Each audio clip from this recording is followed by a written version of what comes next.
Bonjour à tous, c'est Margot de la boutique Smoke Loud à Sébaza. Aujourd'hui, on vous parle des clés du sevrage tabagique.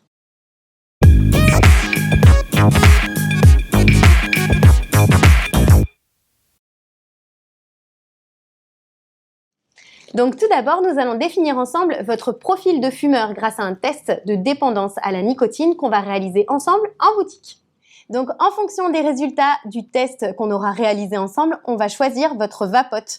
Il va falloir que vous soyez à l'aise avec, qu'elle soit pas trop lourde, pas trop légère et enfin qu'elle vous suffise en termes d'autonomie. Donc par exemple, vous avez ce petit modèle qui sera adapté à quelqu'un qui fume pas énormément. Vous avez un modèle qui correspondra plus à une personne qui fume environ un paquet de cigarettes par jour. Donc celle-ci va être sur la même autonomie. Ce qui va changer justement, c'est son poids. Donc ce qui va faire également votre réussite au niveau du sevrage tabagique, ça va être le taux de nicotine qu'on va déterminer ensemble, sachant qu'il existe du 0, du 3, du 6, du 12, du 16 pour certaines marques, du 18, jusqu'au sel de nicotine. Le sel de nicotine, si vous ne savez pas encore ce que c'est, je vous invite à aller voir la vidéo qui traite de ce sujet. En règle générale, 90% des primo-vapoteurs partent sur un goût classique, donc un goût de tabac.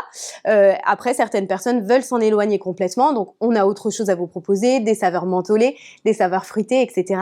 On a en boutique un matériel spécifique qui vous permet de tester les saveurs. Donc tous les mois, vous avez 20 nouvelles saveurs à venir découvrir à la boutique.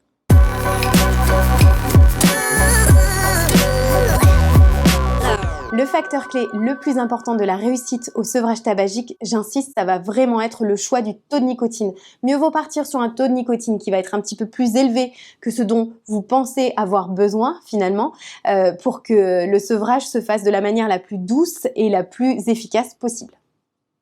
Autre chose d'important, à chacun sa vape. Votre vapote ne sera pas forcément la même que celle de votre copain. C'est pour ça qu'en boutique, on définit ensemble votre profil de vapoteur et qu'on détermine le matériel le plus adapté pour vous. Il existe également deux manières de vapoter. La manière MTL, donc Mouth to Long, ça va être vraiment la manière de vapoter comme on fume sur une cigarette. La vapeur passe d'abord dans la bouche et ensuite dans les poumons, ou alors la vape directe, type chicha, où votre vapeur vient directement dans vos poumons. Il est important aussi de définir votre propre manière de vapoter. Bien souvent, les primo-vapoteurs gardent quelques cigarettes, plaisir pour leur journée. On le voit assez rapidement en boutique, ceux qui arrivent à se sevrer le plus facilement de la cigarette sont ceux qui abandonnent totalement l'achat des cigarettes. Pour le coup, à partir du moment où vous n'avez plus que votre vapote, vous allez vous apercevoir que ça va vous suffire pour votre sevrage tabagique. C'est comme si vous étiez au régime et qu'en face de vous, vous aviez un rayon entier de gâteaux. Concrètement, ça va être difficile pour vous. Donc, si vous n'avez plus de cigarettes, vous allez voir que la vape vous suffit amplement. À très bientôt chez Smoke Loud, à Sébaza!